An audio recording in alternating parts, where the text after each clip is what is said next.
Hello, everybody. Today,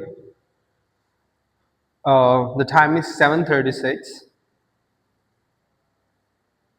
and today is Wednesday. Now I'm over 12. Let's hope we will continue till 8:30. I don't know. I can't guarantee you. It will stretch along to the whole 1 hour. I cannot give any guarantee. So here we go. So I got my sword, double-edged sword, which is Word of God, and today we're gonna study about. Don't make any noises, everybody.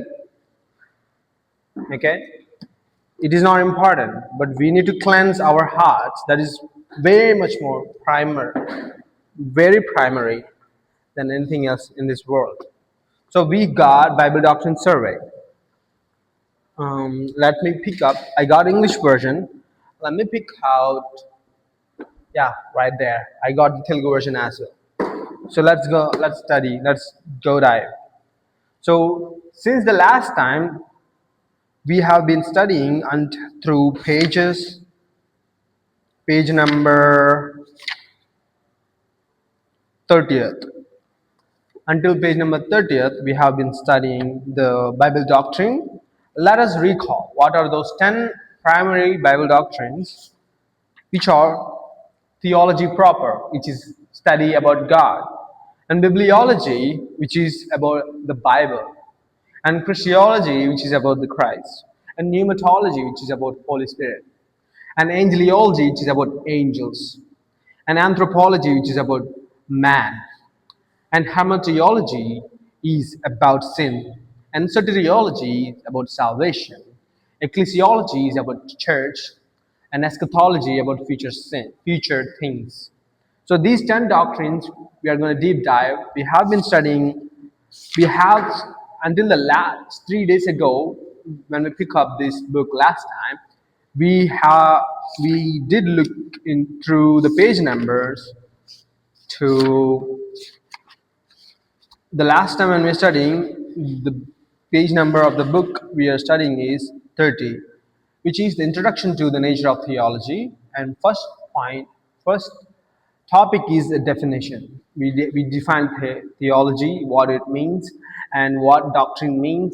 Theology means the study about God, and doctrine means about good teachings. Everything that is good, everything that is truth we teach, so that the good may grow, then the evil lies might suppress, so that everything will grow into the truth. So Titus 21, give the following commands. You must teach what is in accordance with sound doctrine. If we look in the Bible, తీతుకు రాసిన పత్రిక 2వ అధ్యాయం మొదటి వచనంలో మనం ఒకసారి చూసినట్లయితే, Bible app. I'm opening the YouVersion Bible as always, everybody's favorite. So this is the Poco X6 Pro mobile, if anybody is wondering. And I'm surfing through the Bible YouVersion app, and I'm in the version, and I'm opening Telugu Bible. I'm about to open Titus. Titus is one of the last books of Old New Testament, and very second chapter and first verse. నీవు హితబోధానుకూలమైన సంగతులను బోధించుము. అపోస్తలుడైన పౌలు ఈ పత్రిక రాస్తాడు. ఎవరికి? తీతు కోసం రాస్తాడు. మన ప్రాణం దేవుడు ఏర్పరచుకున్న వారిని విశ్వాసం నిమిత్తం నిత్యజీవమును గురించి నిరీక్షణతో కూడిన భక్తి ఆధారణ స్థితి విషయం అనుభవ జ్ఞాన నిమిత్తం దేవుడి దాసుడును యేసు క్రీస్తు అపోస్తలుడైన పౌలు రాశాడు. ఎవరికి? టైటస్, తీతుకు రాశాడు. ఆ తీతుకు రాసి ఏమని చెప్తున్నాడు? నీవు హితబోధ అనుకూలమైన సంగతులను బోధించుము అని చెప్తున్నాడు.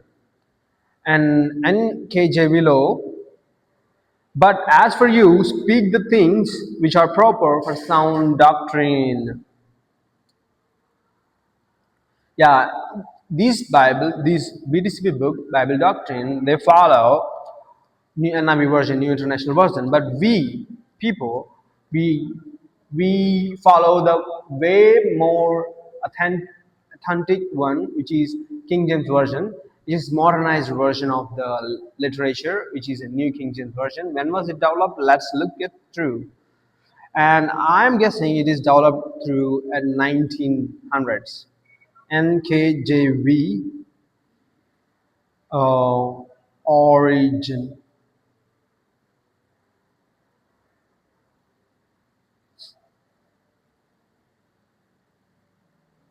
First published 1982. Oh, it is very recent. I didn't know that. I thought it would be the beginning of the 19th century, but it is late 19th century, late 20th century. It's been, yeah. So that is all about. So we have known that know God and know His personality.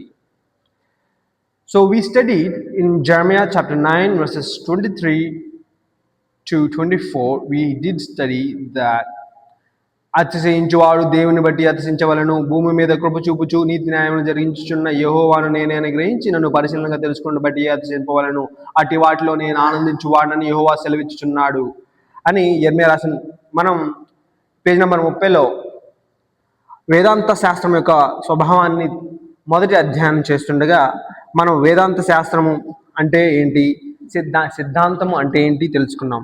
తీతుకు రాసిన బట్టుగా 2వ అధ్యాయం మొదటి వచనంలో మనం చదివింది ఏంటంటే, but as for you speak things which are proper for sound doctrine. దాన్ని తెలుగులో ఇలా ఉంటుంది, నీవు హితబోధానుకూలమైన సంగతులను బోధించుము. హిత అంటే మంచి, మంచి బోధ. ఎందుకంటే ఈ లోకంలో చెడు అనేది సహజంగా సులభంగా వస్తుంది. ఆ చెడు అనేది ఎవరు దానికి ఏమి పోయక్కర్లేదు, వాళ్ళ హృదయానికి నచ్చేది చెడు. ఎందుకంటే సులభమైనది అండ్ తేలిగ్గా వచ్చేది అండ్ తేలిగ్గా పోయేది. కానీ సత్యం అనేది అంత సులభంగా రాదు. మనం వెతికి అమూల్యంగా ఎతకాలి. ఈ రోజున ఎక్కువ మెరిసేది ఇది బంగారం కాదు అంటారు. మెరిసేవి ఈ రోజున మెరవని బంగారం కానీ మెరిసే వస్తువులు ఏదైతే ఉంటాయో అవి వాటి మెరిసే స్థితి త్వరగా కోల్పోతారు. కానీ నిజమైన బంగారం ఏదైతే ఉందో అది అరుదుగా దొరికేది, అది సులభంగా దొరికేది కాదు. దాన్ని మనం ఎక్కడో ప్రవాహం ఉండే చోట్ల దాన్ని జల్లెడ పట్టి ఎంతో టన్నుల మట్టిలో వెతికి దాన్ని జాగ్రత్తగా చిన్న తీసుకుని మెరిసే దాన్ని భద్రపరుచుకుని దాన్ని క్లంప్గా చేసి మనం వాడతాం. అప్పుడు అది మెరుస్తుంది. దాన్ని మెరిసే స్థితి అది కోల్పోదు. కానీ ఏవైతే రాట్కి పెయింట్ వేస్తారు, బంగారు పెయింట్, అవి కొంతకాలం మెరుస్తాయి. అవి వాడగా అది మెరిసే స్థితి కోల్పోతుంది. కానీ నిజమైన బంగారం కోల్పోదు, ఎందుకంటే అది సత్యం, అది నిజమైన బంగారం కాబట్టి. కనుక మనం ఈ రోజున హితబోధానుకూలమైన వాక్యమును బోధించుము అని అపోస్తలుడైన పౌలు తీతుకు బోధిస్తున్నాడు. నీవు హితబోధన అనుకూలమైన సంగతులను బోధించుము, ఎలంగన వృద్ధులు అని ఆయన తీతుకి పౌలు రాసి అన్ని వర్ణిస్తాడు. మనము అందుకని ఈ హితబోధ, Bible doctrine, theology proper and వేదాంత శాస్త్రాన్ని మనం ధ్యానిస్తున్నాం. సో నీవు హితబోధానుకూలమైన సంగతులను బోధించుము, దేవుని గురించి తెలుసుకున్నట మరియు ఆయనను వ్యక్తిగతంగా ఎరిగి ఉండాలని లేఖనము మనం కోరుచున్నది. ఎలా తెలుసు లేఖనం కోరుకుంటుందని? మనం యెర్మీయా 9వ అధ్యాయంలో 23వ వచనం మనం గత కాలం మనం తెలుసుకున్నాం. అతిశయించువాడు శౌర్యమును బట్టి, ఐశ్వర్యమును బట్టి, జ్ఞానం బట్టి అతిశయింపక అతిశయించువాడు దేనిని బట్టి అతిశయింపవాలని అనగా అని యెర్మీయా ప్రవక్త ఇశ్రాయేలు ప్రజలతో చెప్తున్నాడు. ఎందుకంటే వాళ్ళు దేవునికి దూరంగా ఈ లోకాన్ని ప్రేమిస్తూ మెరిసే బంగారాన్ని ప్రేమించి నిజమైన బంగారాన్ని, వాళ్ళు కష్టంతో వచ్చిన నిజమైన బంగారాన్ని పెడచెవన పెట్టి సులభంగా తేలిగ్గా వచ్చే చూపులకు మాత్రమే బంగారం కనిపించే దాన్ని కోరి మోసపోతున్నారు. అందుకని దేవుడు చెప్పాడు, అతిశయింపువాడు జ్ఞానమును బట్టి, శౌర్యమును బట్టి, ఐశ్వర్యం బట్టి అతిశయింపగా అతిశయించువాడు దేనిని బట్టి అతిశయింపవాలని అనగా అని యెర్మీయా చెప్తున్నాడు. భూమి మీద కృప చూపుచు నీతి న్యాయమును జరిగించుచున్న యెహోవాను నేనే అని గ్రహించి నన్ను పరిశీలనగా తెలుసుకుని బట్టి అతిశయింపవలను, అట్టి వాటిలో నేను ఆనందించువాడని యెహోవా సెలవిచ్చుచున్నాడు. నన్ను పరిశీలనగా తెలుసుకున్న బట్టి, నన్ను అంటే దేవుడిని, ఆ దేవుడు ఎవరు? కృప చూపుచు నీతి న్యాయమును జరిగించుచున్నవాడు. అబద్ధమైన వాటిని అని కల్పించేవాడు కాదు. ఈ లోకంలో ఉన్న శరీరాశ, నేతల జీవనం, తండ్రి వలన కలిగినవి కావి, ఈ లోక సంబంధమైనవి. సో అతిశయించేవాడు దేన్ని బట్టి అతిశయించాలనగా నన్ను పరిశీలనగా తెలుసుకోవడం బట్టి అది సింపవలనని యెర్మయా భక్తుడు చెప్పాడు. దాని తర్వాత యోహాను రాసిన పత్రిక 17వ అధ్యాయం 3వ వచనంలో లేఖనం ఏ విధంగా అయితే చెప్తుందని హితబోధ చెప్తుందో, యోహాను రాసిన పత్రిక 17వ అధ్యాయం 3వ వచనంలో ఏమని ఉంటుందంటే, అతిథి దేవుడైన నిన్ను నీవు పంపిన క్రీస్తును ఎరుగుటి అని నిత్య జీవం అని చెప్తుంది. తర్వాత ఫిలిప్పీ రాసిన పత్రిక 3వ అధ్యాయం 7వ వచనం నుండి 9వ వచనంలో ఏముందో ఒక్కసారి చూద్దాం. ఫిలిప్పీ రాసిన పత్రిక 3వ అధ్యాయం ఫిలిప్పీ రాసిన పత్రిక 3వ అధ్యాయం 7వ వచనం నుండి 9వ వచనం వరకు నిశ్శబ్దం పాటించాలి అందరూ. ఏంటది? 7వ వచనం. సో ఆయన ఏవేవి నాకు లాభకరములై ఉండినో వాటిని క్రీస్తు నిమిత్తం నష్టంగా ఎంచుకుంటుని అని చెప్తున్నాడు. ఎవరు? అపోస్తలుడైన పౌలు ఫిలిప్పీ సంఘాలకు చెప్తున్నారు 7వ వచనంలో. ఏవేవి నాకు లాభకరములై ఉండెనో వాటిని నేను క్రీస్తు నిమిత్తం నష్టంగా ఎంచుకొనిచున్నాను అంటున్నాడు. ఎందుకని? నిశ్చయంగా నా ప్రభువైన యేసుక్రీస్తు కూర్చున్న అతి శ్రేష్టమైన జ్ఞానం నిమిత్తం సమస్తము నష్టంగా ఎంచుకొనిచున్నాను. యేసుక్రీస్తు నిమిత్తం ఆయన సమస్తము నష్టంగా ఎంచుకుంటున్నాడు. ఈ రోజున మనం నష్టంగా ఎందుకని ఎంచుకుంటాం? ఏదైనా మనకు నచ్చిన వారిని పొందుకోవడానికి నీకంటే ఇదే మేలు, నాకున్న ఈ లాభం అంటే నేను సంపాదించిన ఈ వస్తువులన్నిటినీ వాటినిచ్చే ఫలితం కంటే నిన్ను నేను ప్రేమించి నీవు దేవుని రూపంలో చేపడ్డ వ్యక్తివని నిన్ను గౌరవించడమే నాకు ముఖ్యం. ఈ రోజున పైన చూపించే గౌరవాలు కాదు, మనం క్రీస్తు నుంచి వచ్చే సత్యమైన గౌరవం. అది యేసు ప్రభువు ఇచ్చిన గౌరవం. యేసు ప్రభువు మనకు చూపించిన గౌరవం సత్యమైనది. మనం చూపించే గౌరవం ఆశలతో నిరాశలతో ఉంటుంది. ఎందుకంటే మనం ఏదైనా ఆశించి ప్రేమిస్తాం.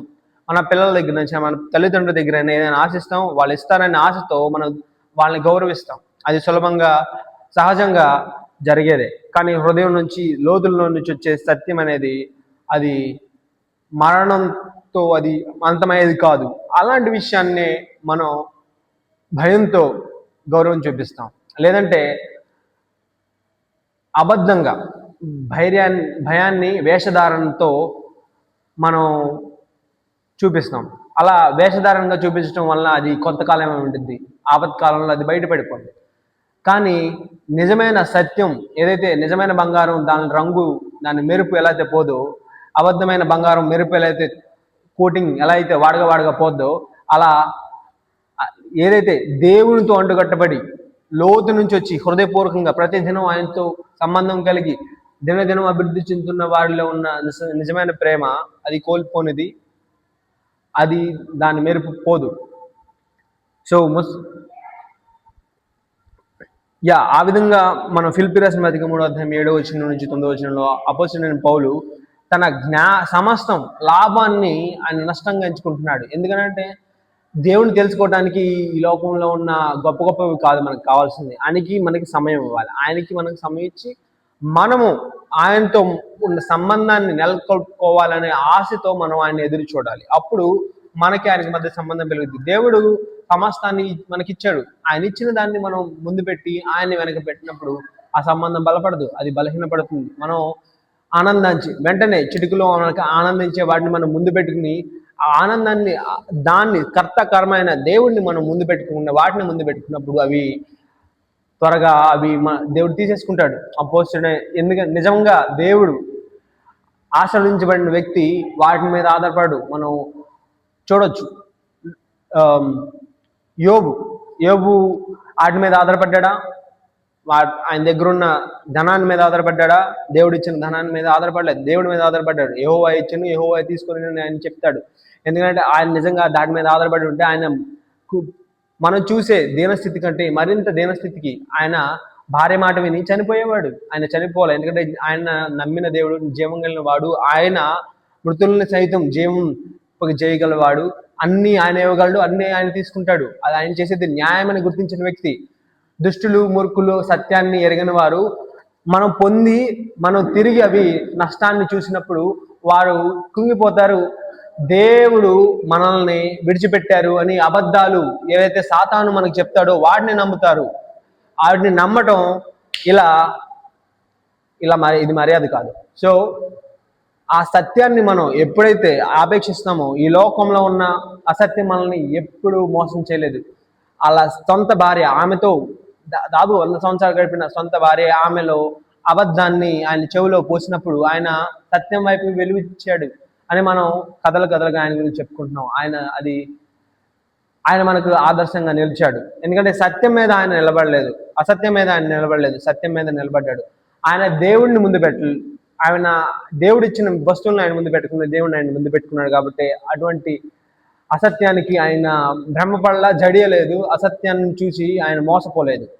మనం ఆ మెరిసే బంగారాన్ని చూసి మోసపోకూడదు. నిజమైన బంగారం అరుదైనది, అది చాలా కష్టంతో కూడింది కనుక దాన్ని కృషితో మనం దానికి సరైన విలువిచ్చి జ్ఞానంగా మనం సంపాదించుకోవాలి. అదే మంచి బోధలకి యొక్క మూలం. మంచి బోధలు అంటే అవి సులభంగా ఆషామాషిగా వచ్చేవి కాదు, అవి పరిశుద్ధాత్మ పేరే పొందాయి. ఎవరైతే పూర్ణాత్మతో, పూర్ణ వివేకంతో, పూర్ణ శక్తితో దేవుణ్ణి ఆశ్రయించి ఆయన్ని ఎదికి ఆయన నీతిని, ఆ రాజ్యాన్ని ముందు పెట్టుకుని వెతికి ఆయన్ని ఆపేక్షిస్తారో వారికి, ఎలా అయితే పౌలు ఫిలిప్పీ పత్రిక 3వ అధ్యాయం 7వ వచనం 9వ వచనం ఆయన చెప్పినట్టుగా, క్రీస్తును సంపాదించుకొని ధర్మశాస్త్ర మూలమైన నా నీతిని గాక క్రీస్తునందలి విశ్వాసం మూలమైన నీతిని, అనగా విశ్వాసం బట్టి దేవుడు అనుగ్రహించు నీతి గలవాడనై ఆయనను అగపడు నిమిత్తము ఏ విధము చేతనైనను మృతుల్లో నుండి నాకు పునరుద్ధానము కలగవలనని, ఆయన మరణ విషయంలో సమానానుభవము గలవాడనై ఆయన పునరుద్ధానమును ఎరుగు నిమిత్తము, ఆయన శ్రమంలో పాల్గొడిన ఎవడకు ఎట్టిదో ఎరుగు నిమిత్తము సమస్తమును నష్టపరుచుకుని వాటిని పెంటతో సమానంగా ఎంచుకుని అని పౌలు చెప్తాడు. ఈ రోజున మనం యోబు, పౌలు ఇద్దరిని పక్కపక్కన పెట్టి చూస్తే ఇద్దరు నష్టపోయిన వ్యక్తులే. ఎందుకని? వాళ్ళు అలా లాభాన్ని నష్టంగా ఎంచుకున్నారు. కానీ మన దృష్టిలో వాళ్ళు నష్టంగా కనబడతారు. నీ శ్రమల యందు నా కృప అధికమైంది అని పౌలుతో యేసుప్రభువారు దేవుడు చెప్తారు. ఎందుకని? ఆయన శ్రమలే వాడిని దేవుడికి దగ్గర చేసేవి. ఆయన ఆనందమైన స్థితి కాదు, ఉత్సాహమైన స్థితి కాదు, ఈ లోకంలో ఉన్న ధనం, మానం, గౌరవం, ఐశ్వర్యం కాదు. ఇర్మియా రాసిన గ్రంథంలో మనం చూస్తాం, అతిశయించేవాడు దేనిని బట్టి అతిశయించవలనగా శౌర్యాన్ని బట్టి కాదు, ఐశ్వర్యం గట్టి బలం బట్టి కాదు, అతిశయించేవాడు నీతి న్యాయం జరిగించు ఈ లోకంని గొప్పగా చేస్తున్న దేవుణ్ణి సూక్ష్మంగా పరిశీలించి ఆయన్ని ఎరుగుటను బట్టి అతిశయింపవలని, దేవుణ్ణి ఎరుగుటను బట్టి అతిశయింపవలనని ఇర్మియా రాసిన పత్రికలో మనం ఇర్మియా రాసిన గ్రంథం, ప్రవక్త అయిన ఇర్మియా రాసిన గ్రంథంలో మనం చూస్తాం. అదేవిధంగా అదే సారాంశం మనం యోబులో చూస్తున్నాం, అదే సారాంశం పౌల్లో కూడా చూస్తున్నాం. సో ఇందుని బట్టి మనకి ఏమర్థం అవుతుంది? అదేవిధంగా పౌలు రాశారు కదా, అదేవిధంగా పేతురు రాసిన పేతురు 2వ పత్రికలో 3వ అధ్యాయం 18వ వచనం కూడా ఒక్కసారి మనం చూస్తే, దీన్ని స్క్రీన్ షాట్ తీస్తాను.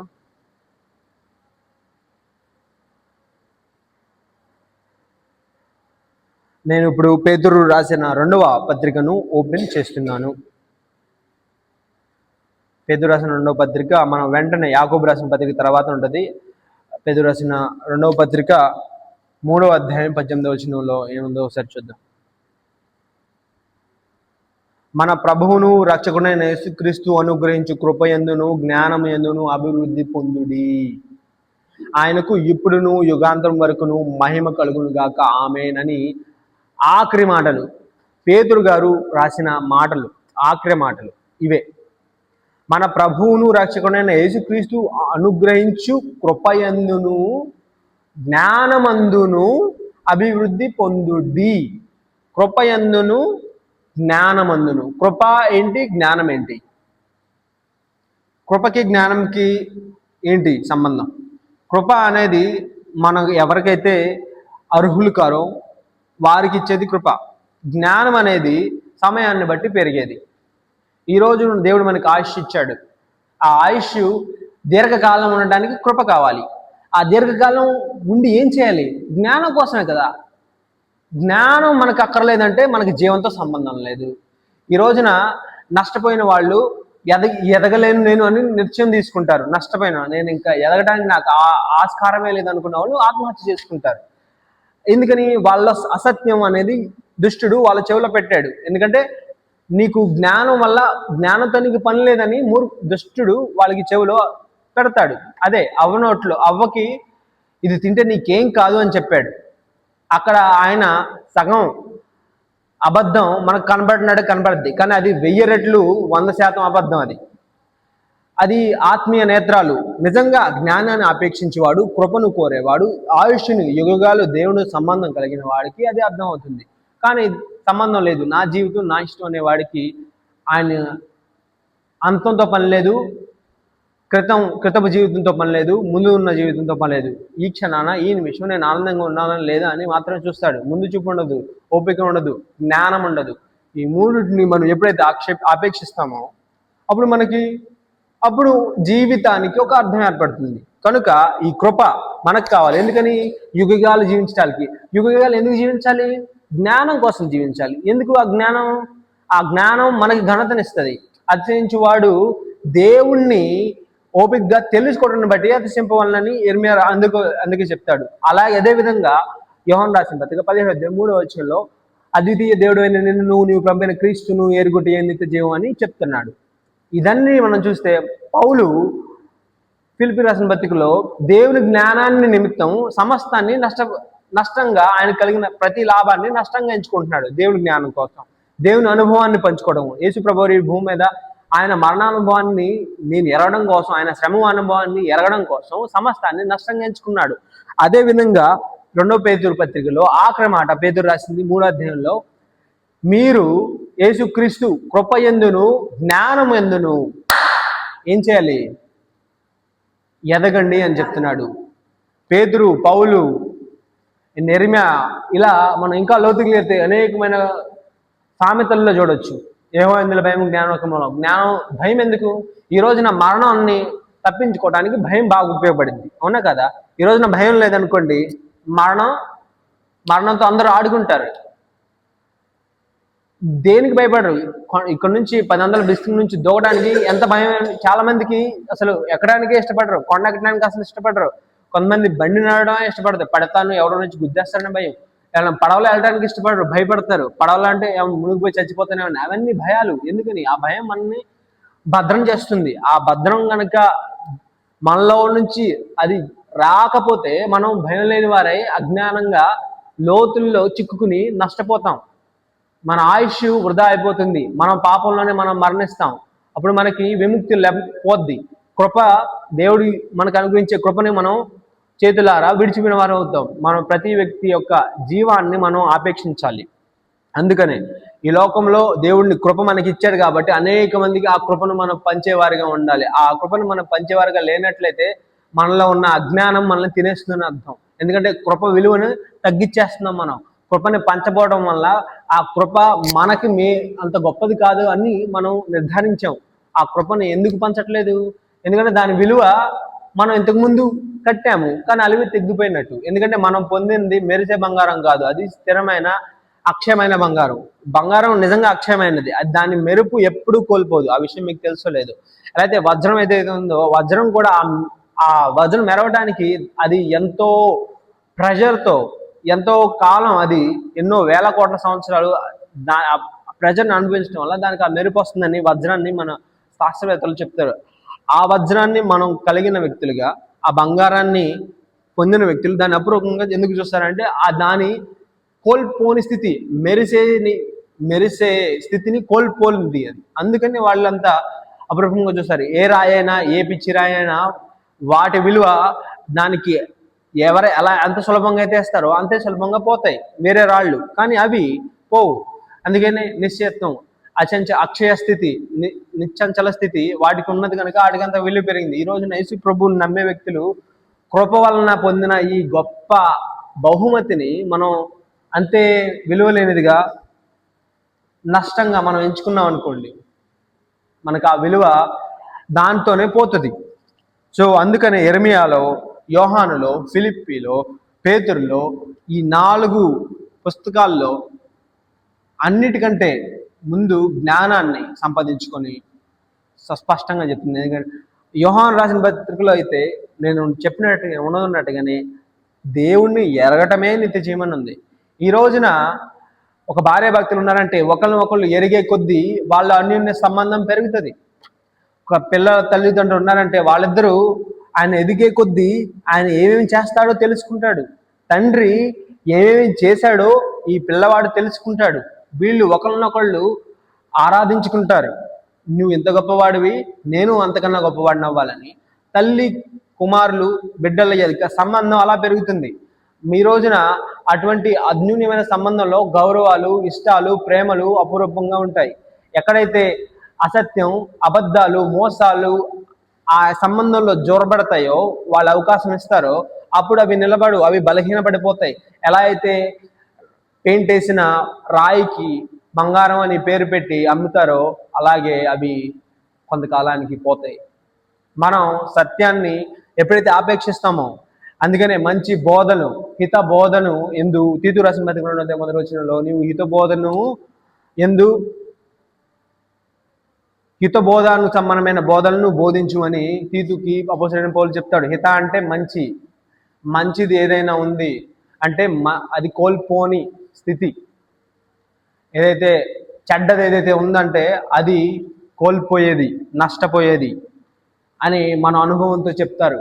ఆ అనుభవాన్ని మనకి దేవుడు జ్ఞానాన్ని ఇచ్చాడు. ఆ జ్ఞానాన్ని మనం గుర్తు చేసుకునే స్థితి కూడా ఇచ్చాడు ఆ బ్రెయిన్ వలన.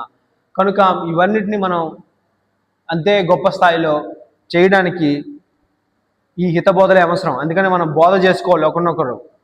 ఈ వాక్యం ఉన్నది మనం బోధ చేసుకోవడానికి ఒకరికొకరు.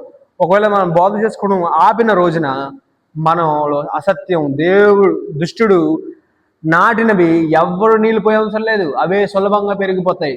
మనము సత్యాన్ని ఎరిగిన వ్యక్తులుగా అబద్ధాన్ని గుర్తించి దాన్ని ఎప్పటికప్పుడు నిర్మూలన చేస్తూ ఉండాలి. మనం బాగు చేయాలి మన నేలను.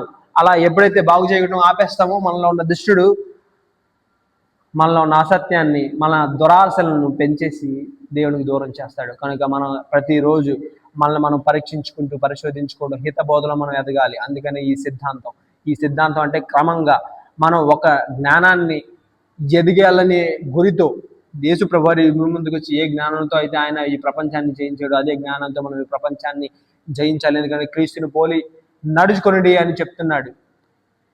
యేసు ప్రభువుని మనం ఈ స్థాయిలో మనం పోలి నడుచుకున్నప్పుడు మనం యేసు ప్రభువు ఈ లోకాన్ని ఎలా అయితే జయించాడో, ఆయన కత్తులతోనూ గొడ్డలతోనూ జయించలేదు. ఈ ప్రపంచంలో అనేకమైన రాజ్యాలు వచ్చాయి పోయాయి. యేసుక్రీస్తు రాజ్యం ప్రేమ రాజ్యం. ఆయన ఏ కత్తి వాడలేదు. ఆయన స్వయంగా తన శరీరాన్ని సజీవ యాగంగా ఆయన మన కోసం అర్పించాడు. అదే మనం చేయాలి. ఈ రోజున మనం చిరంజీవులు అవ్వాలంటే మన జీవితాన్ని యేసు ప్రభువులాగా జీవించాలి. ఈ రోజున చిరంజీవి అంటే చిరకాలం జీవించే వ్యక్తి ఎవరైనా ఉన్నారు అంటే మోక్షం వెళ్ళేవాడు. ఆ మోక్షానికి వెళ్ళేవాడు ఎవరు? ఎవరి దగ్గర అయితే సత్యం ఉండదో, ఎవరి దగ్గర అయితే ఈ జీవం ఉందో, ఎవరి దగ్గర అయితే మృతాన్ని జయించిన వాడు, వాడి దగ్గర ఆయన ఎవరు? మనం ఎవరి దగ్గర ఉన్నాయని రుజువులు చెప్తాం. ఈ రోజున ఏ మతంలో ఉన్న వ్యక్తి తిరిగి జన్మించాడు అనే దాఖలాలతో ప్రసిద్ధి చెందిన వాళ్ళు మేబీ సత్యంగా అబద్ధమో మనకు తెలియదు, ఉండున్నారేమో. కానీ ఈ ప్రపంచం మొత్తం మారుమోగిపోయి ఆ సత్యాన్ని బట్టి అనేక హింసలు పొందుతున్న స్థితి ఒక క్రైస్తవులకే ఉంది. ఈ స్థితిని బట్టి పౌలు ఎలా అయితే ఆ అనుభవాన్ని అనుభవించడం కోసం సమస్తమైన లాభాన్ని నష్టంగా ఎంచుకుంటున్నాడు, ఆ విధంగా మనం నష్టాన్ని ఎంచుకున్నప్పుడే ఆ విలువ మనకు తెలుస్తుంది. ఈ లోకం సంబంధమైన గొప్ప గొప్ప వాటిని మనం ఆపేక్షించి వాటిలో ఆనందించినప్పుడు యేసు ప్రభు యొక్క త్యాగం విలువ మనలో కోల్పోతాం. యేసు ప్రభు కృపను మనం కోల్పోతాం. కృపను కోల్పోయి యేసు ప్రభు సంబంధించిన జ్ఞానం మనం ఆపేక్షించాం. ఈ లోక సంబంధమైన జ్ఞానాన్ని ఆపేక్షించి ఈ లోకం ఇచ్చే ఆనందాన్ని మనం త్వరపడి ఎంతో ఉత్సాహంగా మనం దాన్ని ఎమ్మడపడతాం. ఎందుకంటే ఇది క్షణికంలో ఉత్సాహంతో మనకి ఇచ్చే ఆ ఆనందాన్ని మనం ఆనందంగా ఆస్వాదిస్తాం. అవి అలాగే త్వరగా పోతాయి. ఈ సత్యాన్ని మనం ఎల్లప్పుడూ మర్చిపోకూడదు. అదే హిత బోధలు అంటే. అందుకనే ఈ వేదాంత శాస్త్రం యొక్క ఇంట్రడక్షన్ ఇంత లోతుగా ఈ 4 అధ్యాయాల్లో ఈ 5 వచనాల ప్రకారం మనం అందుకు చదవాలి. సో రెండవది వేదాంత శాస్త్రం యొక్క విధాలు. సో 3 విధములైన వేదాంత శాస్త్రం అధ్యాయాలు ఉన్నవి. మొదటి వేదాంత శాస్త్రం అధ్యాయం బైబిల్ సంబంధమైన వేదాంత శాస్త్రము. అంతా లేక బైబిల్లో ఒక పుస్తకం లేక గ్రంథం కర్త దేవుని గురించి బోధించు విషయము మీద కేంద్రీకరిస్తుంది. అంటే బిబ్లికల్ థియాలజీ అనేది ఒక పుస్తకం లేదా ఒక గ్రంథకర్త లేదా ఒక బోధల విషయం గురించి కేంద్రీకరించి క్రీస్తు దైవత్వం గురించి యెహోవాను ఏమి చెప్తున్నాడు, యేసు ప్రభు దేవుడే, అనే విషయాన్ని కొంతమంది అంగీకరించాడు. ఎందుకంటే ఒక కోణంలో చూస్తారు, యేసు ప్రభు వారు మానవ రూపంలో వచ్చాడు కాబట్టి మానవుడే అని కొంతమంది అపార్థం చేసుకుని ఒక సత్యానికి దగ్గర వెళ్ళలేకపోతున్నారు. క్రీస్తు ఆయన మనిషి రూపంలో ఎందుకు రావాల్సిన అజ్ఞానంలో ఉండిపోయి ఆయన ఎందుకు మానవ రూపంలోనే వచ్చాడు, ఆయన దైవత్వంగానే ఎందుకు రాకుండా మానవ రూపంలో వచ్చాడు అనే అజ్ఞాన స్థితి వాళ్ళు ఎరుగక క్రీస్తు మానవుడుగానే అని నమ్మి ఆయన దైవత్వాన్ని కొట్టివేసి అజ్ఞానంలో నిండిపోయి యోబు భార్య వలె వాళ్ళు మోసపోయారు. సో క్రీస్తు దైవత్వం గురించి యెహోవా ఏం చెప్తున్నాడు అనే టాపిక్ మీద ఈ బిబ్లికల్ థియాలజీ అంటే బైబిల్ సంబంధమైన వేదాంత శాస్త్రం ఒక్కొక్క కోణంలో మనం లోతుగా ధ్యానిస్తాం. సో ఎఫెసీయులకు రాసిన పత్రిక సంఘం గురించి ఏమి బోధించున్నది అలాంటి టాపిక్లు. సంఘం ఎఫెసీయులకు రాసిన పత్రికలో ఇలా ఉంటుంది, సంఘానికి శిరస్సు క్రీస్తు, శరీరము సంఘము అని బోధిస్తుంది. అలాంటి టాపిక్ని మనం లోతుగా ధ్యానిస్తాం. అది ఎఫెసీయులకు రాసిన పత్రికలో అలా ఈ యొక్క బోధ ఆ పత్రికను ఆ లోతుగా మనం ధ్యానించేలా తీసుకెళ్తుంది. ఎందుకంటే ఇవన్నీ అనేక మంది బోధకులు బోధించి విశ్లేషించి ఆ సంపుటిని సమకూర్చిన జ్ఞానాన్ని ఈ పుస్తకంలో భద్రపరిచారు. అందుకని ఆ పుస్తకాన్ని మనం చదవాలి. ఎందుకంటే కృపను జ్ఞానమందు మనం ఎదగాలని పేతురు చెప్పినట్టుగా మనం ఎదుగుతున్నాం. అందుకనే మనం ఇక్కడ కూడాం. లేని యెడల అసత్యం సులభంగా పెరిగింది కాబట్టి మనలో మోసాలు, అబద్ధాలు, నష్టాలు పెరగకుండా ఉండాలంటే ఇవే చేయాలి. ఈ రోజున ఈ లోక సంబంధమైన లాభాలని మనం నష్టంగా ఎంచుకున్నప్పుడే దీని యొక్క సత్యం అర్థం అవుతుంది. నాకు అది కావాలి ఇది కావాలంటే నీ దారి ఏమవుతుందో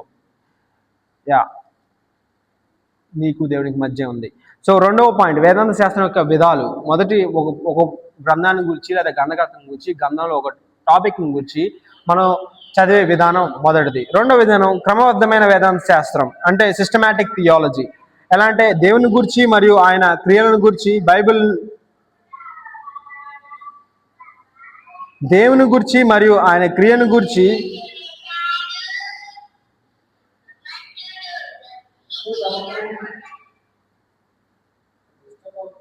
క్రమబద్ధమైన వేదాంత శాస్త్రం.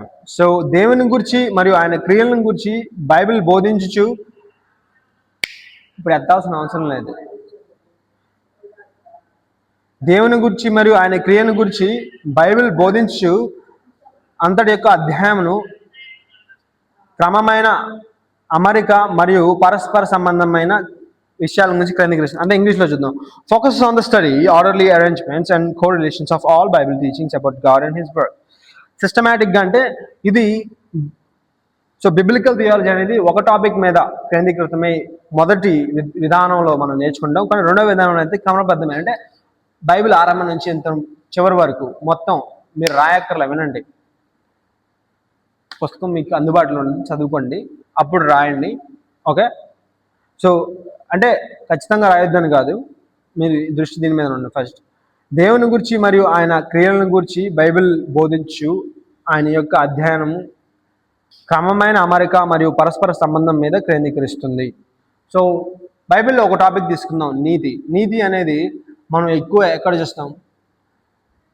మనం పత్రికల్లో ఎక్కువ చూస్తాం, తర్వాత సామెతల్లో ఎక్కువ చూస్తాం, తర్వాత కీర్తనలో చూస్తాం, తర్వాత యెషయా గ్రంథంలో చూస్తాం. అలా దాదాపుగా 66 పుస్తకాల్లో ఒక 50 పుస్తకాల్లో నీతి గురించి ప్రస్తావన ఉంటుంది, నీతి గురించి ప్రత్యేకమైన ప్రస్తావన.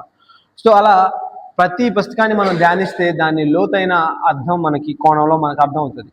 అది సో మొదటిది ఒక టాపిక్ మీద ఒక విషయం గురించి బైబిల్ మొత్తంలో, మరియు మూడవది హిస్టారికల్ థియాలజీ అంటే focus on the doctrine beliefs.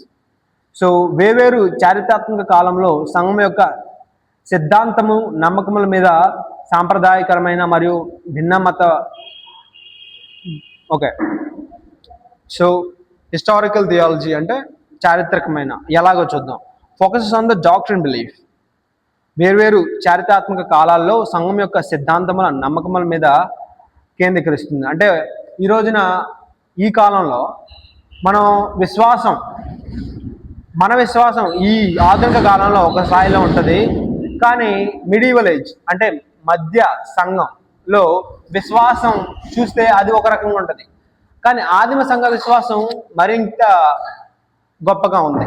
వాళ్ళు స్థిరాస్తులు అమ్మి అందరికీ పంచుకున్నారు. అందరూ సమానమే అని గుర్తించారు. ఎందుకంటే దేవుని సృష్టి అందరూ సమానమే అని చూసి వాళ్ళు స్థిరాస్తులు అమ్మి అందరూ పంచుకున్నారు. అందరూ ఆనందంతో భోజించారు అని ఉంటుంది. కానీ అది ఎంతో కాలం సాగలేదు. 70వ సంవత్సరంలో రెండవ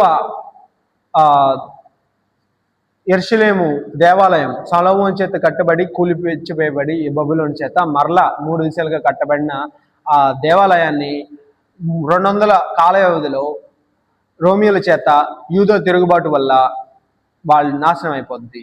అప్పుడు అదే కాలంలో పేతురు చేత 3000 మందితో ఆరంభమైన ఆదిమ సంఘం 70వ సంవత్సరంలో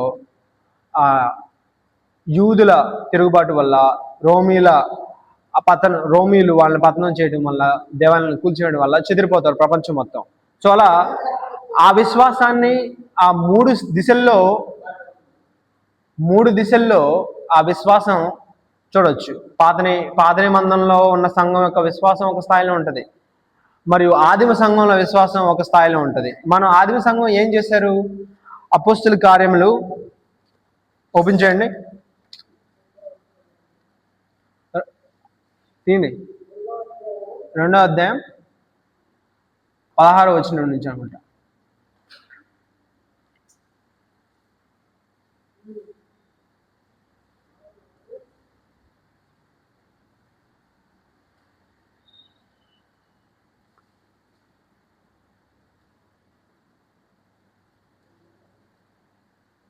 అంటే వేర్వేరు చారిత్రాత్మక కాలంలో సంఘం యొక్క సిద్ధాంతముల నమ్మకముల మీద కేంద్రీకరించే ఈ చారిత్రాత్మక వేదాంత శాస్త్రం, సంఘ చరిత్ర మీదనున్న చారిత్రాత్మక వేదాంత శాస్త్రం తెలియబడుతుంది. అంటే ఇదే పుస్తకం ఈ సిరీస్లో ఉన్న 9వ పుస్తకంలో సంఘ చరిత్ర అనే దాని మీద ముఖ్యంగా ఈ థియాలజీ అంటే ఈ వేదాంత శాస్త్రం లోతైన బోధ ఉంటుంది. కానీ దీంట్లో ఒక స్థాయిలో మనం చూస్తాం.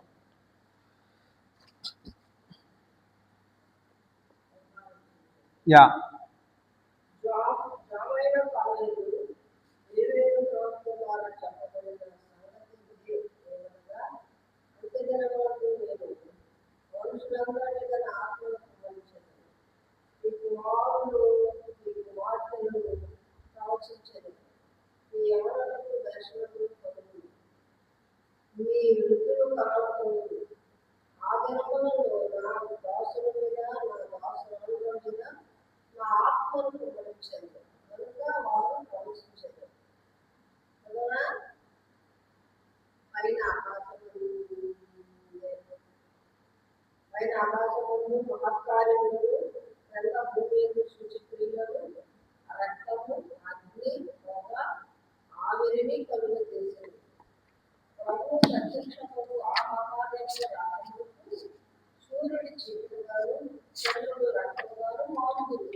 నలభై ఒకటి నుంచి చదవండి.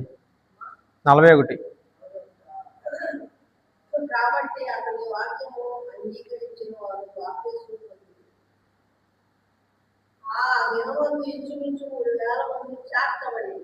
అందరు చెప్పండి, ఆమె చెప్తుంది, అందరు చెప్పండి.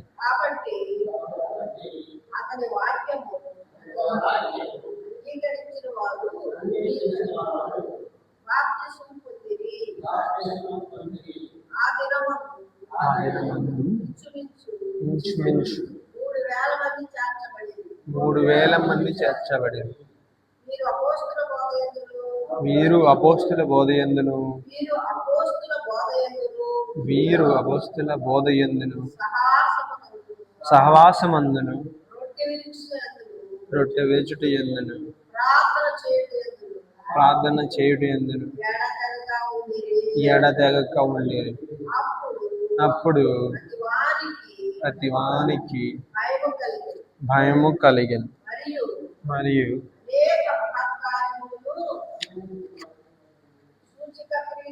సూచక క్రియలను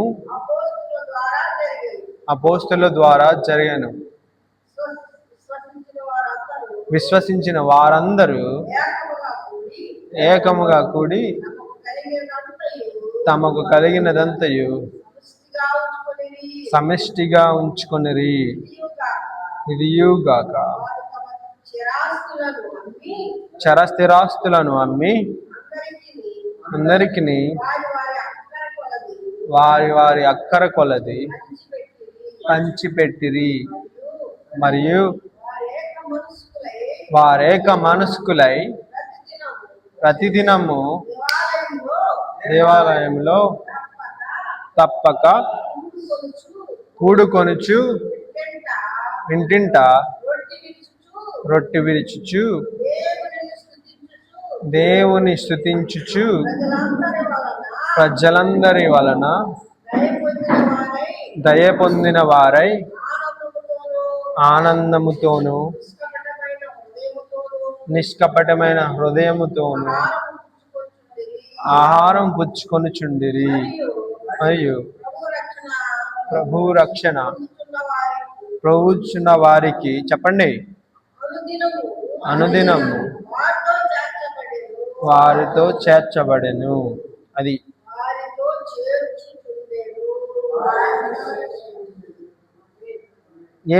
ఏమర్థమైంది దీంట్లో మీకు? 41వ వచనం నుండి ఏం జరుగుతుంది? 41వ వచనంలో ఏం జరిగింది? 41వ వచనంలో ఏం జరిగింది? అసలు ఈ సారాంశం మొత్తం మీకు ఏమర్థమైంది?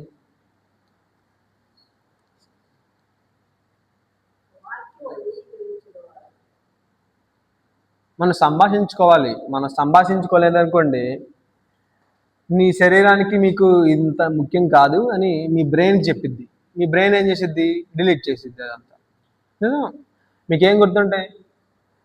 సహజంగా ఏదైనా ముఖ్యమని మీ శరీరం మీకు బ్రెయిన్కి ఏది చెప్పిద్దో ఆ విషయాలే గుర్తుంటాయి. అందుకని మీకు పొలం పనిలో చేసేటప్పుడు మీకు ఎప్పుడెప్పుడు ఏ కాలంలో ఏ పురుగులు రాకుండా ఉండడానికి ఏమేం చేయాలని మీరు ఆందోళన పడతా ఆలోచిస్తారా? అందుకని ఇది చాలా ముఖ్యమేమో అని మీ బ్రెయిన్ అవి బాగా గుర్తుపెట్టుకునేలా చేస్తుంది. అదే స్థాయిలో మీరు ఆందోళన పడకుండా చేసే ప్రతి విషయాలు మీ యొక్క బ్రెయిన్ గుర్తుపెట్టుకోదు. సో అందుకని మనం దేవుణ్ణి పూర్ణ మనసుతో, పూర్ణాత్మతో, పూర్ణ వివేకంతో మనల్ని ప్రేమించటం అంటే ఇదే. అప్పుడే మనకి అవన్నీ గుర్తుంటాయి. సో బైబిల్లో మన ఫిలిప్పీయులకు రాసిన పత్రిక 3వ అధ్యాయంలో ఏమని ఉంది? ఆయన జ్ఞానం, క్రీస్తుని గురించి జ్ఞాన నిమిత్తము సమస్తమైన లాభాన్ని నేను నష్టంగా ఎంచుకొనిచున్నాను అని చెప్తాడు పౌలు. సో దాన్ని బట్టి అందుకనే దేవుని జ్ఞానాన్ని మనం హృదయపూర్వకంగా అపేక్షిస్తే దేవునికి మనకి మధ్య ఉన్న సంబంధం పెరుగుతుంది. లేదు అంటే మనకి ఇష్టమైన విషయాలకి మనకి మధ్య సంబంధం పెరుగుతుంది తప్ప ఇంకేం జరగదు. దుష్టుడు మనం నచ్చిన విషయాలు న్యాయం అనేలాగా మనల్ని మభ్యపరుస్తాడు. మనకు నచ్చే విషయాలే న్యాయం, మనకు నచ్చని విషయాలు అన్యాయమని, అది అబద్ధమని, అవి మోసమని అనేకమైన బోధలు, అబద్ధ బోధకుల చేత ఏదైతే చెప్తారో అవి మనకి ఇష్టంగా అనిపిస్తాయి. అప్పుడు సత్యాన్ని మనం ఎలగనీయకుండా చేస్తాం. కొన్ని పండ్లు ఉంటాయి, అవి చూడడానికి మంచి పండులాగానే ఉంటాయి, కానీ తీరా లోపల చూస్తే అవి పురుగులు ఉంటాయి, మంచిగా ఉండవు. సో మన సత్యాన్ని నమ్మిన వ్యక్తి అది ఎంతకాలమైనా సరే అది మంచి పళ్ళనే ఇస్తుంది, మోసపూరితమైన పళ్ళని ఇవ్వదు. సో అపోస్తల కార్యం 2వ అధ్యాయం 41 నుంచి 48 వరకు మీరు ఒకసారి, వీళ్ళు ఇప్పుడే వచ్చారు, మీరు ఒకసారి చదవండి ఏం జరిగిందో. ఇదొకటి చదివితే నేను ఒక ఇంపార్టెంట్ టాపిక్ ఒకటి ఉంది, అదొకటి డిస్కస్ చేద్దాం.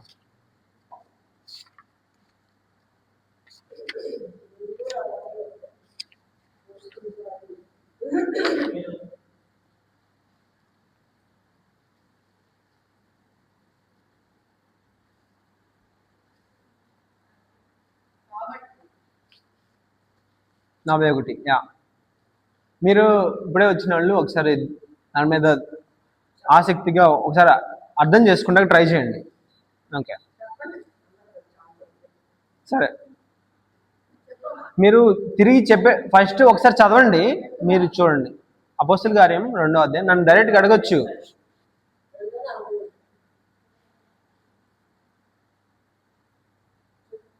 కాబట్టి అతని వాక్యం అంగీకరించిన వారు బాప్తిస్మం పొందిరి. ఆ దినమందు ఇంచుమించు 3,000 మంది చేర్చబడి వీరు అపోస్తల బోధ యందును సహవాసమందును రొట్టె విరుచుట యందును ప్రార్థన చేయుట యందును ఎడతెగక యా 47 వరకు ప్లీజ్ దయచేసి. అప్పుడు ప్రతి వానికి భయము కలిగేది. ఎప్పుడు భయం కలిగింది? బోధ ఎందును సహవాసం ఎందును రొట్టె విరుచుట ఎందును ప్రార్థన యందును ఎడ తెగక యుండిరి. ఎడ తెగక అంటే యా. సో ఎవరు చేసింది అలా? అపోస్తుల్లా?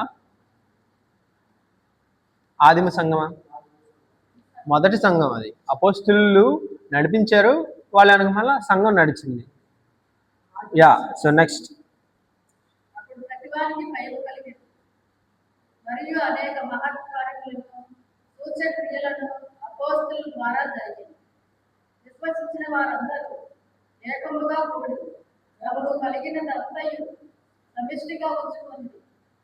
ఇయుగాక వారు తమ స్థిరాస్తులను అమ్మి అందరికీ వారి వారి అక్కరకొలకి పంచిపెట్టారు. మరియు వారు ఏక మనస్సులై ప్రతిదినము దేవాలయంలో తప్పక కూడుకొనుచు ఇంటింట రొట్టె విరుచుచు దేవుని స్తుతించుచు ప్రజలందరి వలన దయ పొందిన వారై ఆనందముతోనూ నిష్కపటమైన హృదయముతోనూ ఆహారం పుచ్చుకొనుచుండేది. ఓకే, ఆగండి.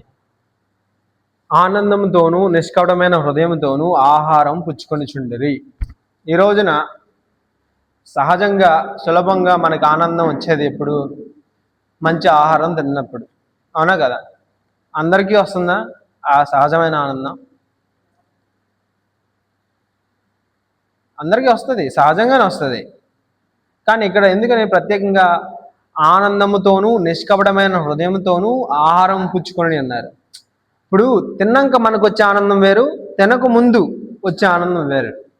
తినక ముందు మనం అందరం అబ్బా అందరితో కలిసి తినబోతున్నాం, అందరికి ఉంది, సరిపడా ఉంది, ఎవరికి కొలత లేదు. ఇప్పుడు మన ఇంట్లో మన పిల్లలకి సరిపడా లేదు అన్నప్పుడు మనం తల్లిదండ్రులు ఆనందంగా ఉంటారా? ఎంతగా సరిపడా లేనప్పుడు తిన్న తర్వాత కూడా ఆనందం ఉండదు, పరిపూర్ణంగా రాదు. అంత అందరికీ సమానంగా ఉన్నప్పుడే మనకి ఆనందం వస్తుంది ఆ ముందు. సో ఈ ఆనందంతో ఉండటం వేరు, నిష్కపటంగా. ఈ రోజున ఇప్పుడు మన పిల్లల్ని మనం ఎందుకని అంత ఆప్యాయంగా చూస్తాం?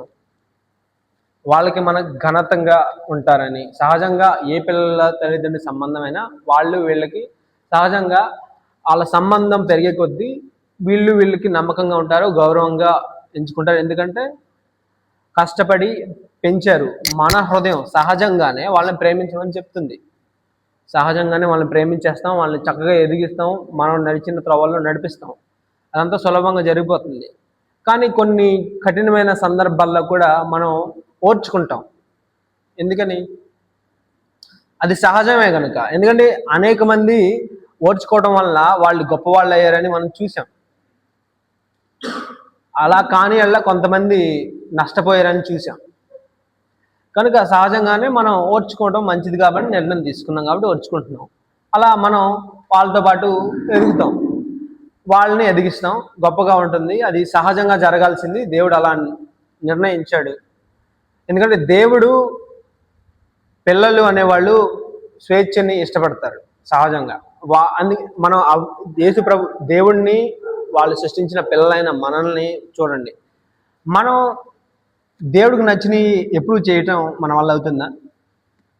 దేవుడికి నచ్చినవి.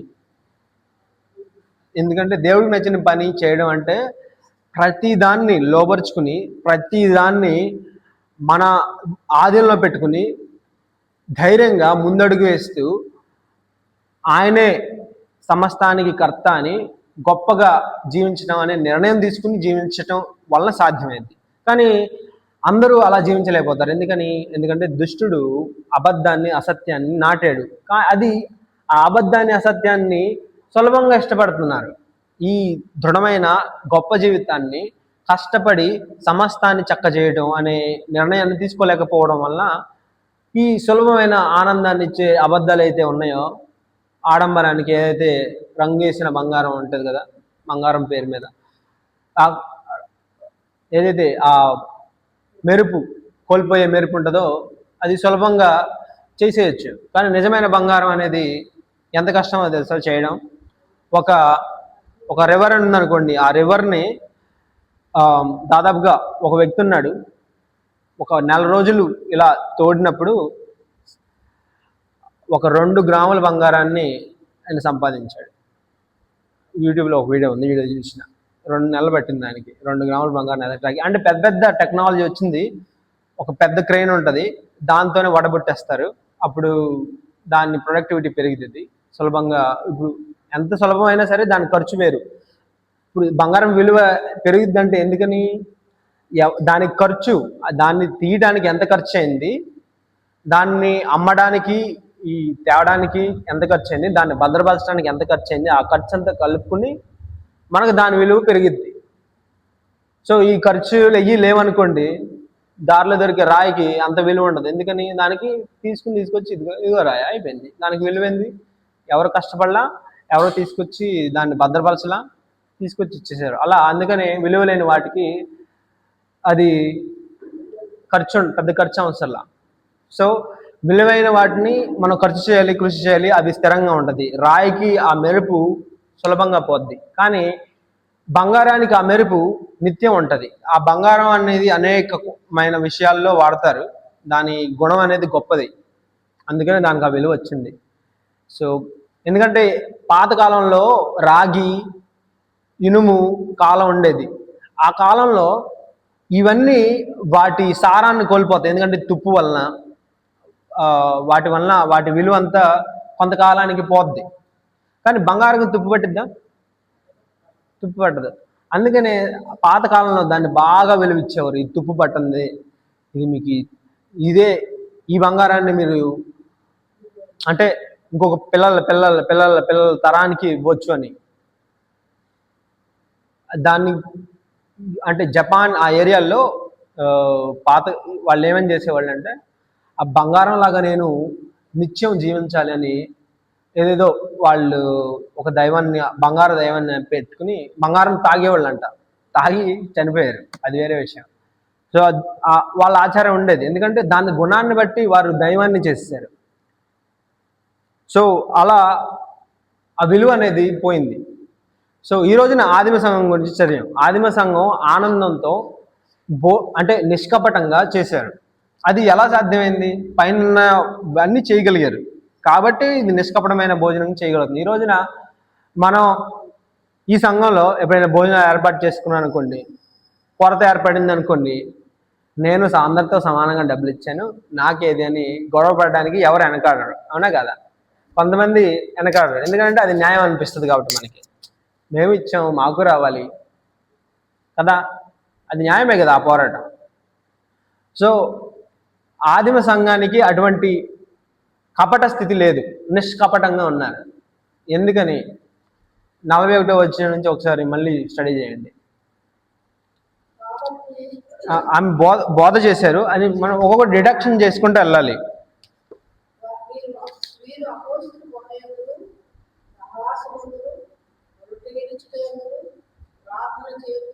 ఓకే, ఎవరికి తగ్గగా ఉన్నారు అంటే దాని అర్థం ఏంటి? వాళ్ళు అనవసరమైన పనులయ్యి విలువ తక్కువైన పనులకి చోటు ఇవ్వాల.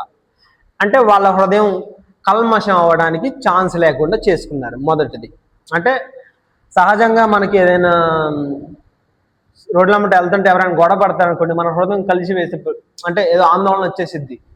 అంటే నువ్వు ఆ గొడవలోకి సమీపం అయితే నీకు కూడా నష్టం జరిగిద్ది అని మన బ్రెయిన్ ఏంటిది, మనం చెవుడితో విన్న వాటికి యాంగ్జైటీ హార్మోన్స్ అనేవి బ్రెయిన్లో రిలీజ్ చేస్తుంది. అప్పుడు మనం ఆందోళన పడిపోతాం, ఎందుకంటే వాళ్ళ నుంచి దూరం చేసుకోని. ఎవరైనా కొట్టుకుంటున్నారు అనుకోండి, అది ఇంకొక రకమైన యాంగ్జైటీ వస్తుంది.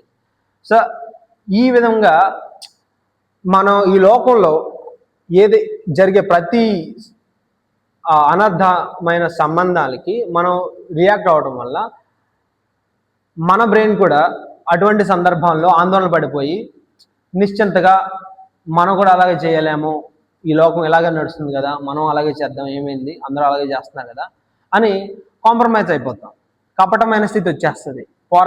మనం న్యాయంగా పోరాడే బదులు వీళ్ళు సులభంగా వచ్చేస్తుంది, కొట్టుకున్నారు, సంపాదించుకున్నారు అని సులభమైన మార్గం ఎంచుకుంటాం. ఇలాగా మనకు తోడ్పడిద్ది. అలా నిష్కపటమైన స్థితి మనకు సులభంగా దక్కిద్ది. మనం ఆ కపటాన్ని నుంచి దూరంగా ఉండటానికి ప్రపంచంలో ఉన్న మన దగ్గర ఉన్న మన పొరుగు వారిని యొక్క బాగోగుల్ని మనం ఒక కన్నేసి ఉంచాలి. అదే మంచి సమరుడు చేసిన పని ఏంటి? అదే కదా.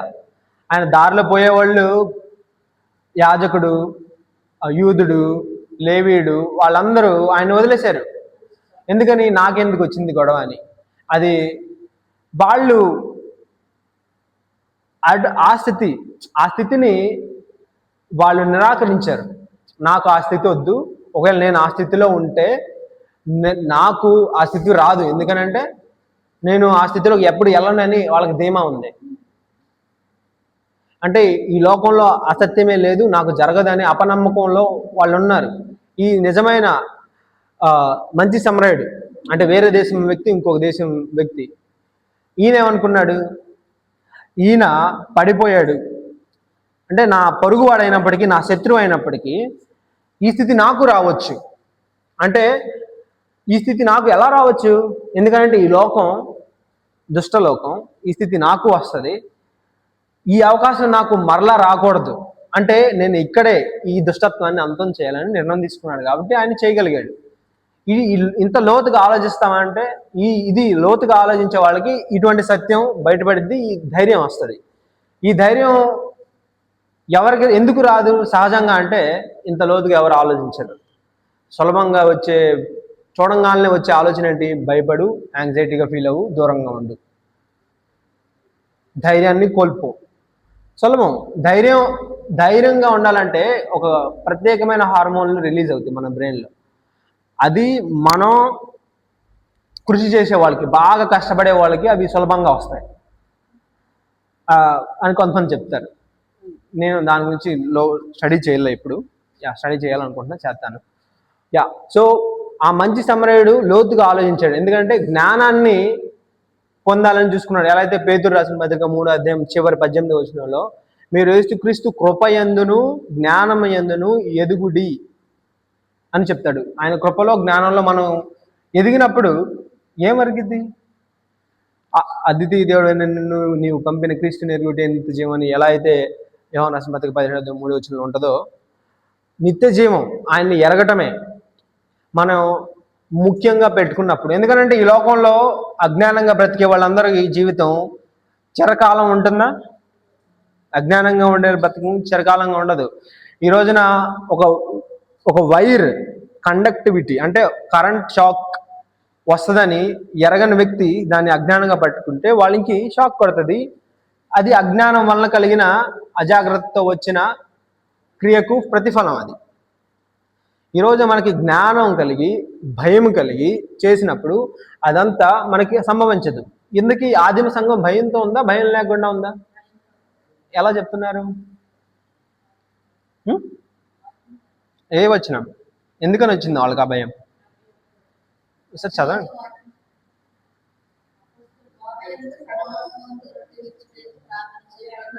ఎడతెగ ఉన్నారు కాబట్టి చదవండి ఒకసారి. ప్రతివానికి కలిగింది. ఎవరా ప్రతివారు? సమాజంలో ఉన్న మనుషులా? ఎవరా సంఘం? ఎలా ఆరంభమైంది ఆ సంఘం? పెంతెకోస్తు సంఘంన పేతురు గారు చేసిన ప్రసంగం వలన ప్రారంభమైన ఆ సంఘం. గుర్తుపెట్టుకోవాలి. సో ఆయన పరిశుద్ధాత్మ ఏ రోజైతే దిగిందో మేడ మీద నుంచి వాళ్ళు దిగి ప్రచారం మొదలు పెడతారు. పరిశుద్ధాత్మ యొక్క పని ఆరంభమైంది పెంతెకోస్తు దినమందు. ఇంకా ఆ మంట రగలటం మొదలైంది. కానీ అది ఎంతో కాలం ఉండలేదు. ఏ కాలం? యేసు ప్రభువు వారు వెళ్ళిన కొంతకాలానికే, 1 సంవత్సరం లోపే ఇది ఆరంభమైంది. కానీ 70వ సంవత్సరంన యేసు ప్రభు ఏ సంవత్సరం వెళ్ళిపోయాడు తిరిగి లేచి? 33 అని అందరూ ఒప్పుకుంటారు. 33వ సంవత్సరాన ఆయన మరణించి తిరిగి లేచి ఒక కొన్ని కొన్ని రోజులు, ఎన్ని రోజులు అనేది ఖచ్చితంగా లేదు. 40 రోజులు అనేది ఖచ్చితంగా ఉందా? 40 రోజులు. యా, ఆ వచనం నాకు గుర్తులేదు. మీకు గుర్తుంది చెప్పండి. లేదా అంటే అపోస్తలుడైన పౌలు ఒక జాబితా ఇస్తాడు. అప్పుడు మెన్షన్ చేసి ఉండొచ్చు.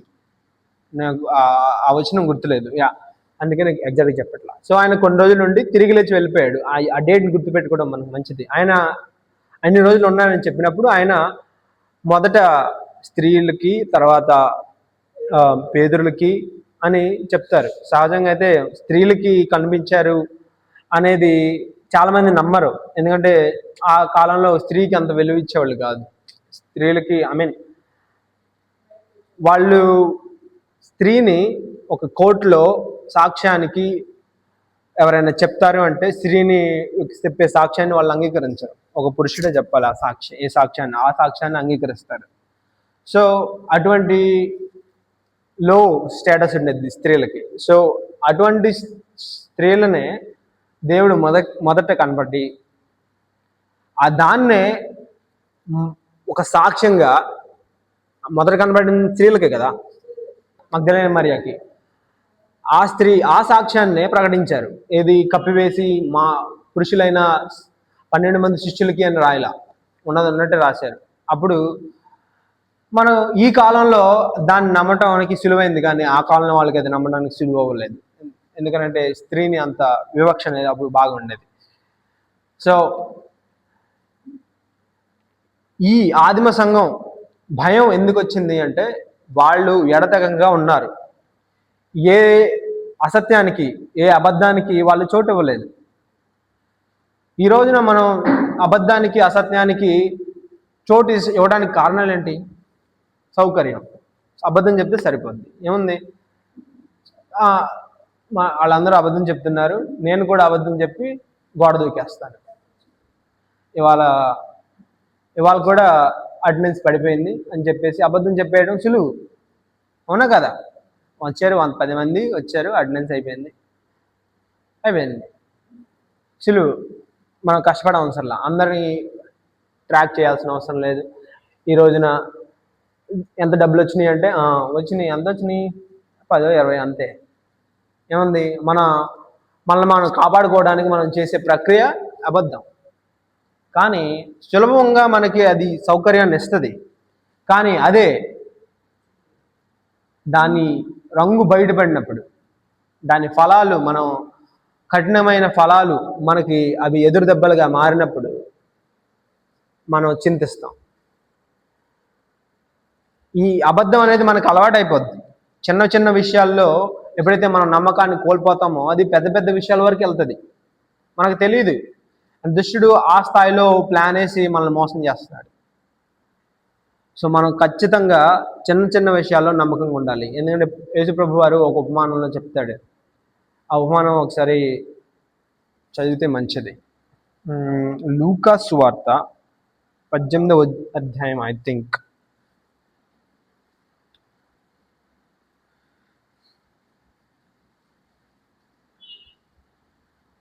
పారాబుల్. ఓకే, సారీ, 8:39 అయిపోయింది. నేను 8:30కే ముగించాలి యాక్చువల్లీ. సో 10 నిమిషాలు ఎక్స్ట్రా అయింది. So I had to close it.